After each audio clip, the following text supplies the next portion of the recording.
నమస్తే అండి. ఇందాక మనం అనుకున్నట్టుగానే మీడియా చేతుల మీద ఆ సాంగ్ ఎందుకు లాంచ్ చేయించామో మీకు అర్థమై ఉంటుంది.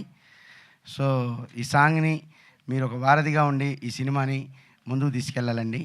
వేరేదేం లేదు. మేము మీకిచ్చే ఆ రెస్పెక్టు ఆ విధంగా తెలియజేయటం జరిగింది. ఈ సాంగ్ మీకే డెడికేటెడ్ అండి. దీన్ని ఆడియన్స్ దగ్గరికి తీసుకెళ్ళండి సార్. మీ ఛానల్స్ ద్వారా వాటి ద్వారా.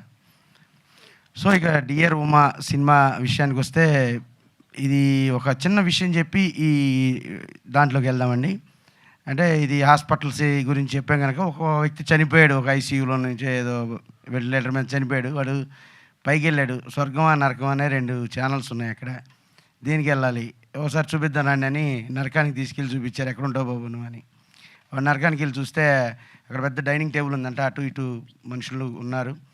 కానీ దాని డైనింగ్ టేబుల్ మీద మంచి ఫుడ్ ఉంది.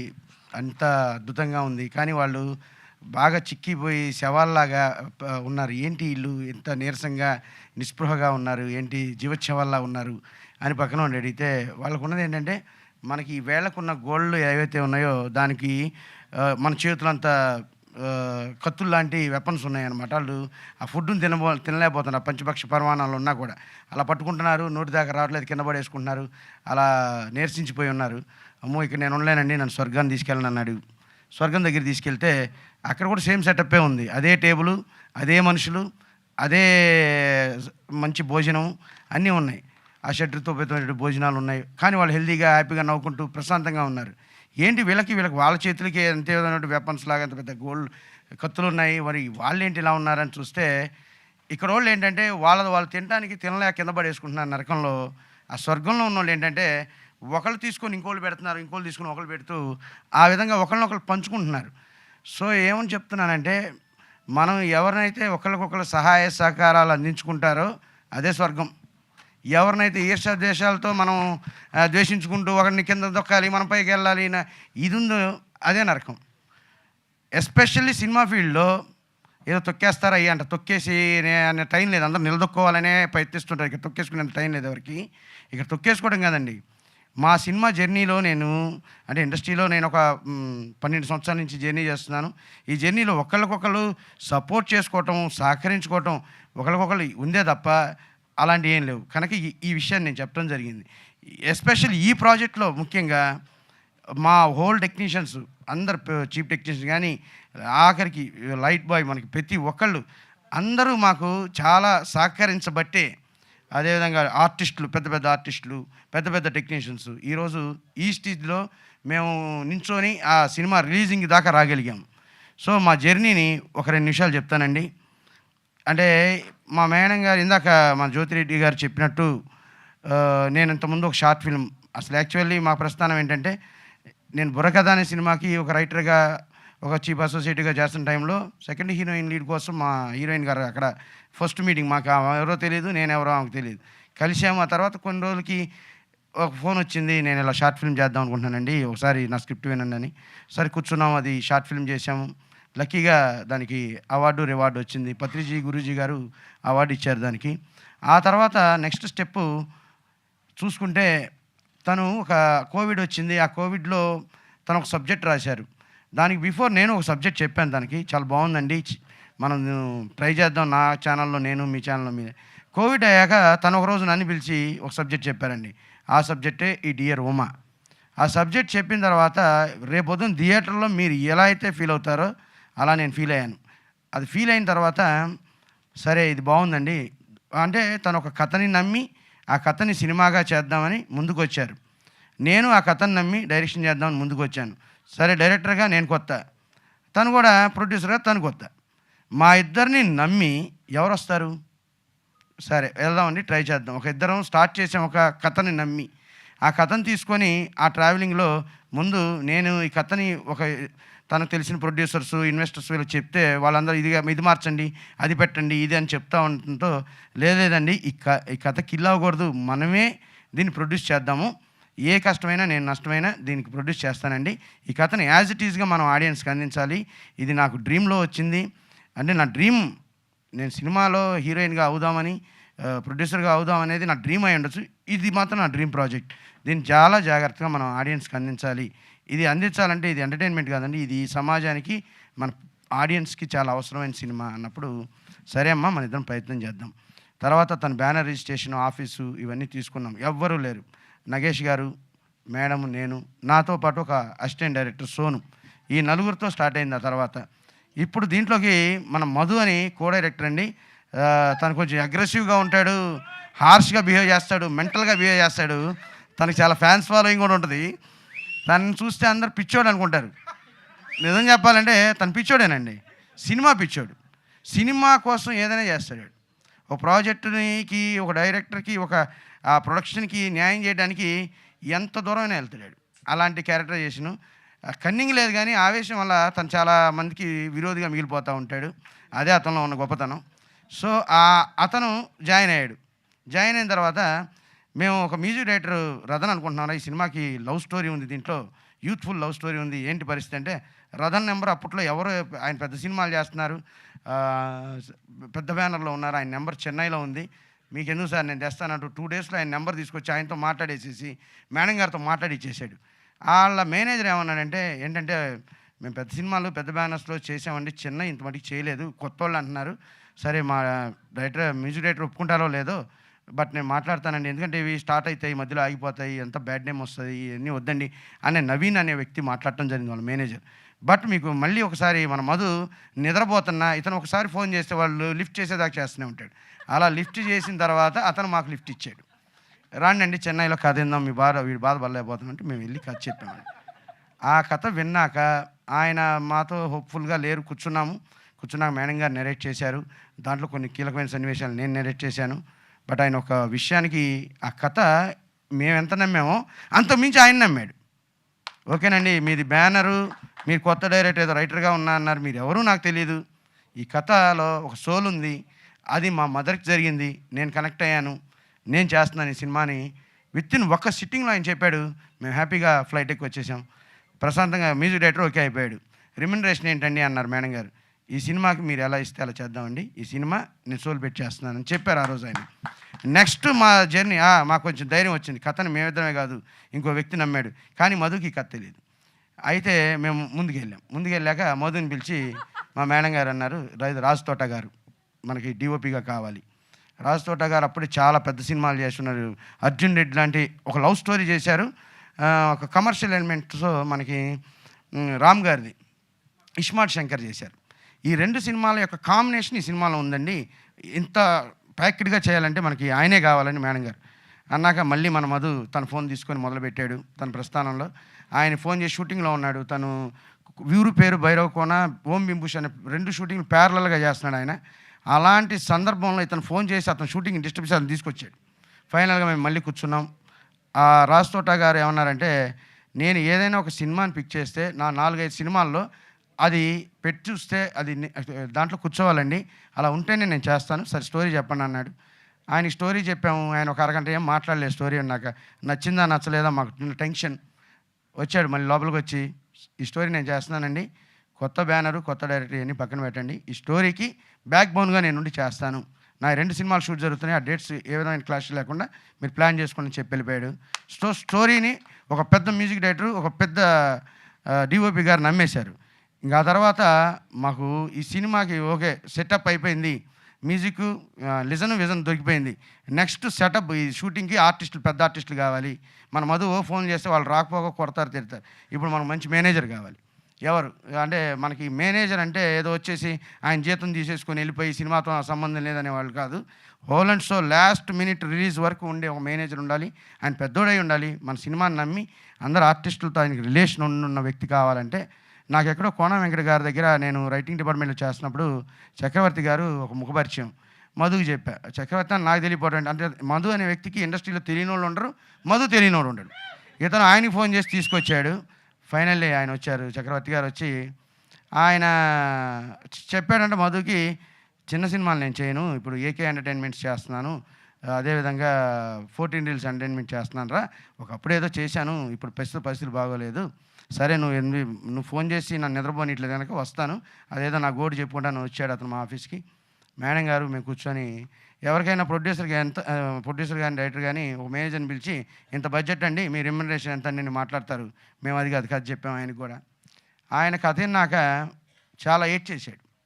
ఆ ఇన్సిడెంట్ దీంట్లో ఒక ఎపిసోడ్ ఉంటుంది, మన శివ గారి వాళ్ళ ఎపిసోడ్ లావణ్య అది. ఆ ఇన్సిడెంట్‌కి అతని మనసు, కళ్ళు కరిగిపోయాయి. ఈ సినిమా నేను చేస్తానండి, పెద్ద సినిమాలు చేస్తూ కూడా అతను దిగాడు. ఆల్ ఆర్టిస్టులు మాట్లాడాడండి. ఆ తర్వాత అతను వచ్చి ఆమని గారు కానీ, ఈరోజు అంటే అందరూ చాలా బిజీ ఉన్నారు, ఎవరు రాలేకపోయారు. మన ట్రైలర్ లాంచ్కి వచ్చిన కమల్ గారు కానీ, ఆమని గారు కానీ, ప్రమోదిని గారు కానీ, సప్తగిరి కానీ, ఆల్ ఆర్టిస్టులని ఆయన మాట్లాడి, నేను వాళ్ళందరితో రైటింగ్ డిపార్ట్మెంట్లో పనిచేసి ఉన్నాను.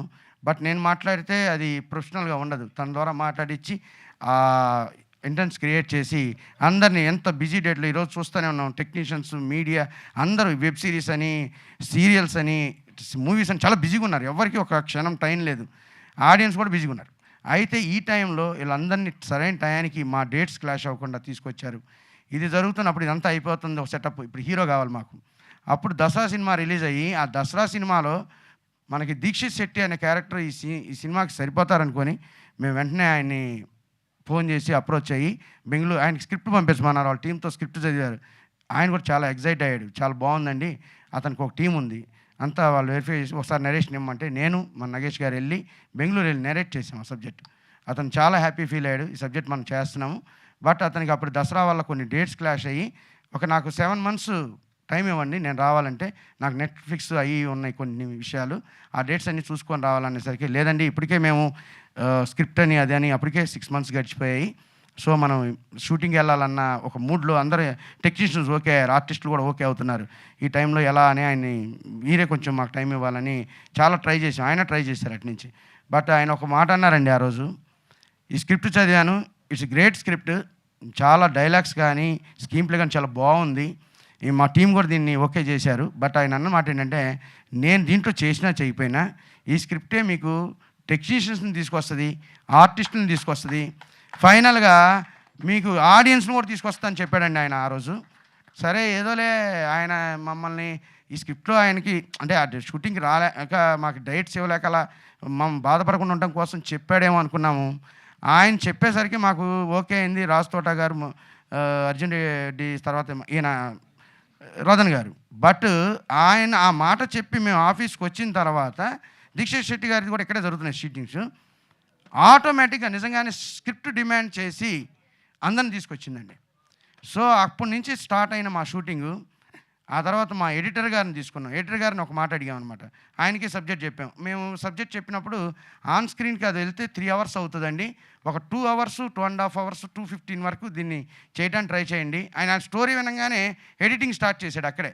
దీంట్లో చైల్డ్ ఎపిసోడ్స్ తీసేసి డైరెక్ట్ మీరు మూవీకి వెళ్ళిపోండి అని నేను ఆయన వినయంగానే స్టోరీ స్టార్ట్ చేసినప్పుడు మేమేమన్నామంటే, సార్ దీనికి ఎడిటింగ్ అనేది చాలా అవసరం సార్, మాకు ఏ షెడ్యూల్కి ఆ షెడ్యూల్ ఎడిటింగ్ అవ్వాలి, మీ ఎడిట్ షూట్ మాకు ఒక అన్లిమిటెడ్ అవర్స్ ఇవ్వండి సార్ అన్న. ఎవరైనా అన్లిమిటెడే ఇస్తారండి, 200 గంటలు 300 గంటలు ఉంటుంది, పర్లేదు వచ్చేయండి అండి అన్నాడు. ఆ రోజు అతనితో మొదలైన ప్రస్తావన మాకు ఏం జరిగిందంటే, సినిమాకి సంబంధించిన ప్రతి ఎడిటింగ్ ఆయనే చేశాడు. ట్రేజర్ ఆయనదే ఎడిటింగు, ఈ సాంగ్ ఆల్ సాంగ్స్ ఆయనే, లిరికల్ సాంగ్స్ ఆయనే ఎడిటింగు. ఆల్మోస్ట్ ఆల్ ఈరోజు నిన్న నైట్ 3 వరకు కూడా వర్క్ చేస్తున్నాడు ఆయన, క్యూబులకి వాటికి పంపించడానికి. ఈరోజు మేము ఎడిట్ షూట్లో మా అవర్స్ ఎంత అని ఊరికనే లెక్కేస్తే 1500 గంటలు అయినాయండి. సో 15,000 hours ఆయన పనిచేశాడు. 15,000 అంత ఎఫర్ట్స్ పెట్టి చేసిన ఒక ఎడిటర్ నేను చూడలేదు. అంటే మనకి హాలీవుడ్లో అంటుంటారు సెకండ్ డైరెక్టర్ అనేవాళ్ళు ఎడిటర్ అని, అది ఎందుకన్నారా అనేది ఆయన చూశాక నాకు అర్థమైంది. ఎనీ టైం 24 hours ఫోన్ చేస్తే లిఫ్ట్ చేస్తాడు, చేసి ఇదిగారు సార్ ఈ పని చేస్తాను, ఏ పని పెండింగ్ పెట్టకుండా ప్రతిదీ చేస్తారు. సో ఆ తర్వాత ఆయన పోస్ట్ ప్రొడక్షన్లో అక్కడి నుంచి మనకి డిఐలు కానీ అన్నీ ఏది ఆకుండా షూటింగ్లో కూడా మాకు ఇందాక పృథ్వీ గారు చెప్పినట్టు భయంకరమైన రెయిన్ అనమాట. అప్పుడు కరెక్ట్గా మా షూటింగ్ అప్పుడు మేడం గారు కారు తీసి బయలుదేరిన రెయిన్ ఆగిపోయేది. అమ్మ మనం షూటింగ్ చేయగలుగుతాం, మేము అసలు ఆపేద్దాం అనుకున్నాం షూటింగ్, భయంకరమైన వర్షం పడుతుంది ఆగస్టు నెలలో, అది ఆపేద్దాం అనుకుంటే అప్పుడే ఆర్టిస్టులకి బిజీ లేకుండా డేట్స్ ఖాళీగా ఉన్నాయి, అందరూ ఆపేశారు షూటింగ్లు. మేము మేడం గారు కూర్చొని, మేడం ఇది మనకి గోల్డెన్ టైం, హీరో గారు కూడా బెంగళూరు నుంచి రావడానికి రెడీగా ఉన్నారు, వర్షాల వల్ల ఏం షూటింగ్ జరగట్లా, వాళ్ళు కూడా మనకి అవైలబుల్ ఉన్నారు, చేసేద్దాం. చేస్తే మాకు 6-7 కార్లు బయలుదేరితే వర్షం ఉండేది కాదండి. హాస్పిటల్కి వెళ్ళిపోయాను, షూటింగ్ చేసుకుని బయటకు వస్తే వర్షం ఉండేది కాదు. అలా మంచి పనికి పంచిపోతాలు సహకరిస్తాయనడానికి ఇది ఒక నిదర్శనం. ఇంకా షూటింగ్లో చిన్న చిన్న ఇన్సిడెంట్స్ ఏదైనా మేము చేయాలి అని అనుకున్నప్పుడు ఆటోమేటిక్గా అవే పడిపోతూ ఉండేది. అలా ఒక కథని నమ్మితే ఆ కథని ఇంతమంది టెక్నీషియన్లు నమ్మి ఇంతమంది ఆర్టిస్టులు నమ్మి చేసుంటే ఆ కథలో ఏదో విషయం ఉంటుంది. అంటే ఇక్కడ మెయిన్ ప్యాషనేటెడ్గా ఉంటారు, ఒక డబ్బుల కోసమే పనిచేసే వాళ్ళు ఉండరు. సో అలాంటి తరుణంలో ఈ కథ ఇంత దూరం తీసుకొచ్చింది మమ్మల్ని. ఇక ఇదంతా అయిపోయాక డబ్బింగ్ దశకు వచ్చాక ఆర్టిస్టులంతా డబ్బింగ్ చెప్తా వాళ్ళ అక్కడ చూసి డీ అయిపోయిందా అని అడిగారు. లేదండి ఇది రఫ్ వర్షన్ అంటే ఈ సినిమా హిట్ అని అక్కడ ఆశీర్వదించారు. డబ్బింగ్ చెప్పిన మన రాజు కనకాల గారు కానివ్వండి, ఆమని గారు కానివ్వండి, అందరూ మాకు ఇక్కడ డబ్బింగ్ చెప్పి ప్రొడ్యూసర్ ఫోన్ చేసి మీ సినిమా హిట్ అమ్మా అని పాజిటివ్గా చెప్పేవాళ్ళు. ఆ తర్వాత అక్కడి నుంచి అన్నీ పోస్ట్ చేసుకొని మన ఫస్ట్ కాపీ కంప్లీట్ చేసి సెన్సార్కి వెళ్ళాం. మాకు సెన్సార్ మీద ఒక భయం ఉండేదండి. ఒక 12 అవర్స్ అంటే మేము ఇంకా రేపు సెన్సార్ అన్నప్పుడు చాలా ఒక ఎగ్జామ్కి టెన్షన్ పడ్డాం. నిద్రపోలేదు ఆ రోజు. ఎందుకంటే మాకు దీంట్లో ఒక 10 మినిట్స్ ఒక పబ్లిక్ అవేర్నెస్ కోసం పెట్టిన డైలాగ్స్ డెఫినెట్గా వాళ్ళు ఒక 5 మినిట్స్ అని కట్ చేస్తారని మేము టెన్షన్ పడతా వెళ్ళాము. ఇదే ప్రసాద్ ల్యాబ్లో సెన్సార్ వాళ్ళు కూర్చుని చూశారు సినిమా. చూసి మమ్మల్ని పిలిచి ఏంటి ఇంత డాక్టర్లు కార్పొరేట్ హాస్పిటల్ ఎంత గట్టిగా ఎందుకు వెళ్ళారు అని అడిగారు. ఒక క్వశ్చన్ వాళ్ళు అడిగింది. అంటే మనం కోవిడ్లో సంఘటనలు చూసామండి, సో అందుకే ఎంత దూరం వెళ్ళామంటే మీకు యూబై ఇస్తున్నామండి, నో కట్స్ వెళ్ళిపోండి అన్నారు. సో అక్కడ చాలా భయంకరమైన పాజిటివ్. ఇక్కడ దాకా మేము పాజిటివ్గా చేసుకొని హ్యాపీగా ఫస్ట్ కాపీ కంప్లీట్ చేసి, ఎందుకంటే సెన్సార్ మేము ముందే వెళ్దాం, ఇది రీసెన్సార్ అయిద్దని భయంతో జనవరిలో చేయించేసాం. ఆ తర్వాత మా వేట మొదలుపెట్టాం, ఇక దీన్ని రిలీజ్ చేయాలి.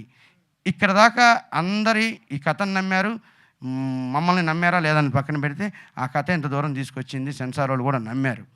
ఇక్కడ స్టార్ట్ అయింది ఏంటంటే ఒక సినిమా అనగానే మార్కెట్లోకి వెళ్ళాలనగానే ఒక డిస్ట్రిబ్యూషన్ కావాలి. చిన్న సినిమా మీద మన ఇండస్ట్రీలో చిన్న చూపు ఉంది. ఫస్ట్ డిస్ట్రిబ్యూషన్కి వెళ్ళగానే ఏ సినిమా అయినా ఈరోజు థియేటర్లో ఆడట్లేదు బాబు, ఓటీటీకి వెళ్ళిపోతున్నారు, లేకపోతే ఐబొమ్మలో చూస్తున్నారు, మీ ఈ సినిమాని రిలీజ్ చేసి ఈ మెసేజ్ మళ్ళీ ఎవడా చూసేది అని చాలా మమ్మల్ని, అంటే అక్కడ దాకా మేము ఒక పాజిటివ్గా చూసాం, గెలిపే చూసాం. ఒక్కసారిగా వాళ్ళ మాటలు ఎన్ని కంపెనీలకి వెళ్ళాం, తిరిగాం, అక్కడ ఉండే మనుషులు మాట్లాడే మాటలు చాలా కొంచెం అధైర్యపడ్డాం. కానీ నేను చాలా అధైర్యపడ్డాను. ఇన్ని సంవత్సరాలు మనం పనిచేసాము, మనకు తెలిసిన సర్కిల్ అందరినీ అడిగాము, అందరూ కూడా స్టార్ కాస్ట్ లేదు, లేకపోతే ఇది లేదు అది లేదు, వాళ్ళు చెప్పాల్సిన కారణాలు చెప్పారు. కాకపోతే ఇక్కడ ఒక చిన్న విన్నపం ఏంటంటే అండి, ఒక చిన్న సినిమా అనేది కంటెంట్ చెప్పగలదు. పెద్ద సినిమాలు స్టార్స్తో వెళ్ళే సినిమాలకి కంటెంట్ చెప్పాలంటే తప్పకుండా దాంట్లో కమర్షియల్ ఎలిమెంట్స్ చాలా చెప్పలేము. అది చిన్న సినిమానే చెప్పగలదు. ఇప్పుడు బలగం గురించి మాట్లాడారు, అర్జున్ రెడ్డి గురించి మనం మాట్లాడాం, ఇంకా మంచి సినిమాలు మొన్న వచ్చిన కోర్టు కంటెంట్ చెప్పాలంటే చిన్న సినిమా వల్లనే అవుద్ది. దాంట్లో అనవసరమైన చొప్పించుకుని ఉండడానికి దాంట్లో హీరో ఇమేజ్లు లేకపోతే ఫ్యాన్స్ యొక్క ప్రెస్టేజ్లు ఇవన్నీ ఉండవు. అందుకని చిన్న సినిమాని బతికించుకోవాలి. చిన్న సినిమా బతికితే చిన్న కళాకారులకి అలా మాలాంటి వాళ్ళకి బ్రతుకు తెరువు అవుతుంది. దానికి మన ఇండస్ట్రీలో రిలీజింగ్ దగ్గరికి వచ్చేసరికి మేము నిజంగా ధైర్యం అనే మాటను మర్చిపోయామండి. ఇంకా లేదు ఈ సినిమా రిలీజ్ అవ్వదు. వాళ్ళు చెప్పే మాట కూడా 2-3 వేల సినిమాలు పెండింగ్లో ఉన్నాయండి, పెద్ద మీరు ఇంత డబ్బులు పెట్టి తీశారు, ఇంత డబ్బు ఎందుకు పెట్టారు, ఆల్మోస్ట్ వాళ్ళు ఈ సినిమా మీరు హ్యాపీగా పోస్టల్ ఖర్చులు కూడా రావు, బాక్స్ ఇంట్లో పెట్టుకోండి అన్నట్టుగా భయపెట్టేశారు. నేను ధైర్యం కోల్పోయానండి. ఒక 3 నెలలు జనవరి, ఫిబ్రవరి, మార్చి నేను నిజంగా డిప్రెషన్లో ఉన్నాను. మా మేడం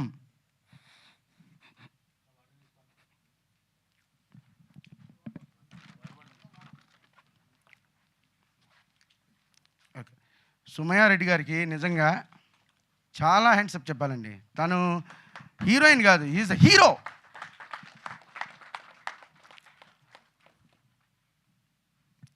అవకాశం ఇచ్చింది, అందరినీ పిలిచింది, అందరికీ ఎవరి లోటు లేకుండా షూటింగ్లో డబ్బు రేపు ఇవ్వండి అన్నా కూడా తను లేదండి వాళ్ళకి ఏం అవసరం ఉంటుందో అని ముందే ఇచ్చిన ఆమె తను డబ్బు పెట్టి ఈ మాటలన్నీ విన్నాక కానీ తను వెనకడిగేయలేదు, ధైర్యం కోల్పోలే.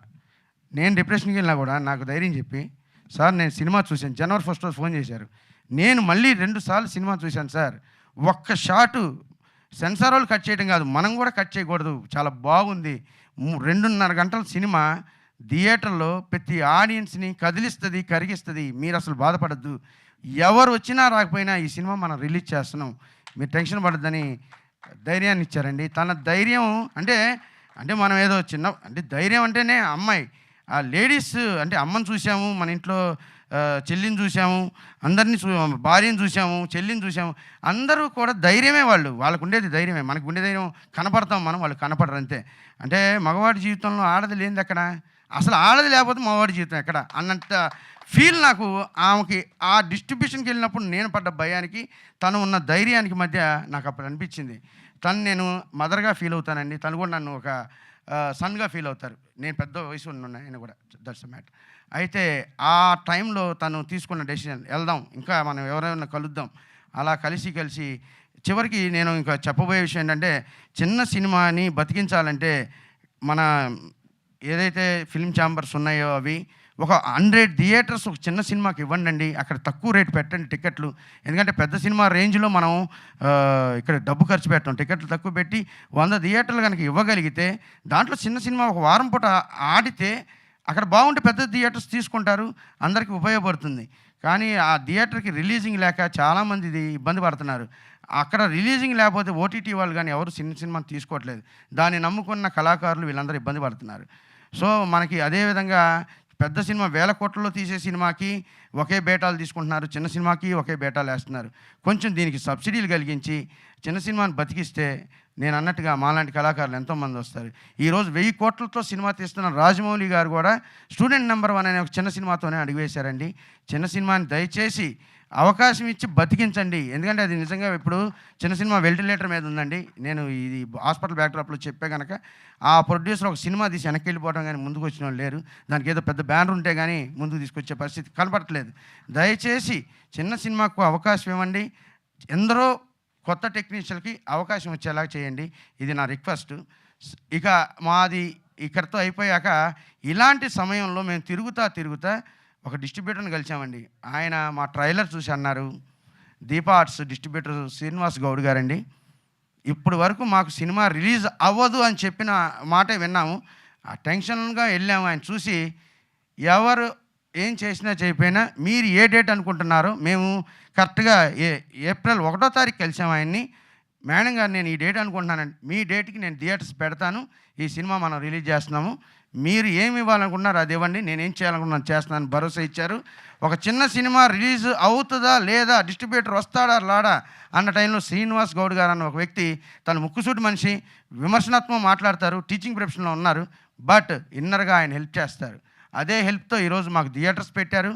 ఈ అంతటి ప్రస్థానంలో ఈ సినిమాని ఈరోజు మనకి పబ్లిసిటీ వైజు ఇది చిన్న సినిమాగా లేదండి, చాలా పెద్ద సినిమాలా ఉంది అని చెప్పడానికి ఒక చిన్న సినిమాకి ఓ పెద్ద పిఆర్ఓ మా సతీష్ గారు తన మనసు పెట్టి, అంటే డబ్బు ఇవన్నీ అంటే మన టెక్నీషియన్స్ ఆర్టిస్టులు కూడా అలానే ఈ సినిమాకి కథని నమ్మి వాళ్ళ యొక్క డబ్బు విషయం ఆయన పక్కన పెట్టి చేశారు. సో ఆయన కూడా ఈ సినిమాని నమ్మి ఇంత పబ్లిసిటీ చేసి ఈరోజు అన్ని చోట్ల ప్రెస్ మీట్లు జరుగుతున్నాయి, అందరినీ మళ్ళీ ఈ టైంకి తీసుకొచ్చి ఈ సినిమాకి నేను చేయాలి సార్ అని తను మధ్యాహ్నం కూడా ఫోన్ చేసి, నిలబడితే 100 మంది నిలబడతారు సార్, మీలాంటి వాళ్ళకి ఒక దారి ఉంటుంది, ఒక లేడీ నిలబడితే ఆమె కష్టపడి ఇంత దూరం తీసుకొచ్చింది, ఆమె ద్వారా కొన్ని 100 మంది ఈ ఇండస్ట్రీకి తెలుగు అమ్మాయి రావట్లేదు, తెలుగు అమ్మాయి నిలబట్టలేదు అనే దానికి ఒక గొప్ప నాంది అవుతుంది సార్ అని ఆయన ఇంత పబ్లిసిటీ చేశాడండి, ఇంత మీడియాని తీసుకొచ్చాడు. So very happy, thankful Satish గారు. ఇలా ప్రతి పేరున ఈ ఒక మైల్ రాయిలాగా ఈ సినిమా ఒక ప్రస్థానం అండి. మీరు రేపొద్దున ఈ సినిమాని నేను చూడమని ఎందుకంటున్నానంటే, ఇంత నమ్మి ఇదొక్కటి చెప్పాలి. ఒక కన్నడలో చాలా పెద్ద పేరు, దియా సినిమాతో పేరు తెచ్చుకున్న ఒక హీరో తెలుగులో లాంచ్ అవ్వాలనుకుంటే ఏదో ఒక పెద్ద బ్యానర్ ద్వారా లాంచ్ అవుదాం అనుకుంటాడు. అతని సినిమా కన్నడలో దియా సినిమా తెలుగులో హిట్, పంజాబీలో హిట్, కన్నడలో హిట్, మలయాళంలో హిట్, అన్నిట్లో ఆయనే హీరో. అలాంటి హీరో ఆయన ఫీల్ ఉంటుంది ఆయనకి. కథ చెప్పగానే అతను డైరెక్షన్ రైటర్ కూడా అతను ఆ కథ విని నేను ఒక పెద్ద బ్యానర్తో లాంచ్ అవుతాను అనుకున్నోడిని కూడా పక్కన పెట్టాడు. నేను నా కథలన్నీ పక్కన పెట్టి దీంట్లోకి ఎలా ఎంటర్ అయ్యానో తను ఎంటర్ అయ్యాడండి. హ్యాట్సాప్ బుద్ధి గారు. తను మమ్మల్ని నమ్మి దిగాడు. అంటే కథనే ఇక్కడ అందరు నమ్మింది. సుమయారెడ్డి గారు తన డ్రీమ్లో వచ్చిన కథకి ఇంతమంది డ్రీమ్స్ నెరవేరటానికి అది ఒక పునాది అయింది. సో మేమందరం నమ్మాము కనుక ఈ కథ ఇంత దూరం వచ్చింది. నేను ఒక విషయం చెప్తున్నాను ఈరోజు ఆడియన్స్కి, మా వెనక ఎవరు లేరండి విజయం సాధించడానికి. కానీ మా ముందున్నది మీడియా, ఆ తర్వాత ఉన్నది ప్రేక్షక దేవుళ్ళే. మీరు నమ్మి, ఇంతమంది నమ్మాం కదా, మీరు నమ్మి ఒకసారి థియేటర్కి రండి, ఈ సినిమా చూడండి. ఆ నమ్మకాన్ని కలిగించాలి. ఒకరిని నమ్మాలంటే ధైర్యం చేస్తే సరిపోతుందండి. ఆ నమ్మకాన్ని నిలబెట్టుకోవాలంటే యుద్ధం చేయాలి. ఈ సినిమాలో మేమందరం యుద్ధం చేశాం. అదేదో మా కోసం, మా అవసరాల కోసం ఈ సినిమా చేయలే. సమాజక అవసరం ఉంది కనుక ఈ సినిమా తీసాం. సమాజానికి, ప్రతి ఇంటికి, ప్రతి మనిషికి ఈ సినిమా అవసరం అండి. ఈ సాంగ్ చూశాక మీకు అది తెలుస్తుంది. మీరు సినిమా చూడండి. అంటే ఏదో థియేటర్కి వెళ్ళిపోయి మా డబ్బులు ఇచ్చేయండి అని అంటలా. ఈ సినిమా మీరు థియేటర్లో చూస్తేనే చూడండి, లేకపోతే ఓటీటీలో వచ్చినా చూడండి, లేదా ఐబొమ్మలో మీరు డౌన్లోడ్ చేసుకొని చూడండి. కానీ ఈ సినిమా చూడండి. ఈ సినిమా చూసి మేము ఈ వ్యవస్థ మీద ఒక పోరాటం చేసామండి. మనకు హాస్పిటల్లోకి వెళ్తే ఎంత ప్రాబ్లం జరుగుతుందో, జబ్బు వస్తే ఎంత ఇబ్బంది పడుతున్నాం మనం. దాన్ని భయపడట్లే. ఈరోజు జబ్బు వచ్చినందుకు దానికి ఎంత డబ్బు అయిద్దో వైద్యానికని భయపడుతున్నాం. ఆ వైద్యం మీద మా ప్లాట్ఫామ్ అయినటువంటి సినిమా నుంచి మేము పోరాడాం సోమయారెడ్డి గారి ద్వారా. మీరు మీ ప్లాట్ఫామ్స్ నుంచి సినిమా ఎక్కడైనా చూడండి. అదే ఫేస్బుక్, ట్విట్టర్, లేకపోతే వాట్సాప్, దేని నుంచి అయినా మీరు పోరాటం చేయండి. మీ దగ్గరికి ఒక మెడికల్ ప్రాబ్లం వచ్చినప్పుడు అది పెద్ద ప్రాబ్లం కాకుండా ఒక పాజిటివ్ వైద్యం మీకు అందాలంటే డెఫినెట్గా మనందరం పోరాడాలి. దీంట్లో ఒక డైలాగ్ ఉందండి. ఆ డైలాగ్ చెప్పి నేను ముగిస్తాను. ఆ డైలాగ్లో మా హీరో గారు చెప్తారు, డియర్ డాక్టర్స్, మీరు ప్రిస్క్రిప్షన్ రాస్తారు కదా కోడి గెలికినట్టు, ఏదో మెడిసిన్స్లో కమిషన్లు వస్తాయని, అదేవిధంగా టెస్టులు చేస్తే పర్సంటేజ్లు వస్తాయని ఒక కోడి గెలికినట్టు ప్రిస్క్రిప్షన్ రాస్తారు కదా, అది ప్రిస్క్రిప్షన్ కాదు డాక్టర్స్, పేషెంట్ తాలూకా నుదిటి రాత. దయచేసి ఆలోచించండి డాక్టర్స్ అని తను అడుగుతాడు. డాక్టర్స్తో ఇంకో మాట అంటాడు, డాక్టర్స్ ప్లీజ్ మీరు హాస్పిటల్లో వెల్త్ కోసం పనిచేయకండి, పేషెంట్ల హెల్త్ కోసం పనిచేయండి అని తను ప్రాధాయపడతాడు డాక్టర్స్ని. అది ఈ సినిమా ముఖ్య ఉద్దేశం. అది మేము అంటే మాకు అవసరం కోసమైతే, అవసరాలు తీర్చుకోవడం కోసమైతే ఈ సినిమా చేయలేదండి. నిజం చెప్తున్నాం, మన సామాజిక అవసరంతో ముడిపడి ఉన్న సినిమా. మీకు చెప్తున్నాను, థియేటర్కి వచ్చి మా డబ్బులు ఇచ్చేయని నేను చెప్పట్లా. నేను మీరు ఏ ప్లాట్ఫామ్ నుంచి చూసి మీ ప్లాట్ఫామ్స్ నుంచి ఈ సినిమా కోసం పోరాడండి. Thank you so much. Jai Hind. Thank you sir, thank you so much for a wonderful speech. చాలా ఇన్స్పైరింగ్గా మాట్లాడారు. మీకు ఈ సినిమా మంచి